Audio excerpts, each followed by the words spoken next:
আসসালামু আলাইকুম। দেশ ও দেশের বাইরে যে যেখানে থেকে আছেন সকলকে জানাই পবিত্র ঈদুল ফিতরের শুভেচ্ছা। ঈদ মুবারক, ঈদ মুবারক, ঈদ মুবারক।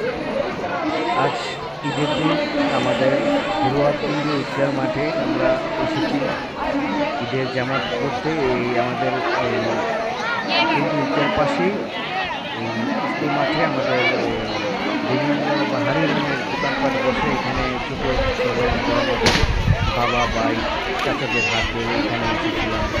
আজ আমার কাছে খুবই আনন্দ লাগলো। আমিও দুটো ঈদ মুবারক নিয়েছি, যেহেতু আমি নিজেও আমার দুটি মেয়েকে নিয়ে হাতে ধরে নিয়ে এসেছি এখানে।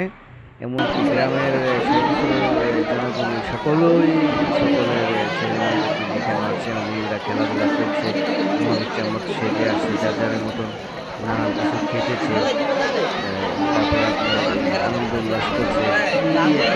খুবই চমৎকার লাগলো। আসলে আমরা তো সবসময় বাইরে থাকি, ছেলে মেয়েদেরকে সময় দিতে পারি না। ঈদের দিন এই সকালে থেকে একটু বাচ্চাদেরকে নিয়ে এখানে আসা। ভিডিওটি ভালো লাগলে লাইক করুন।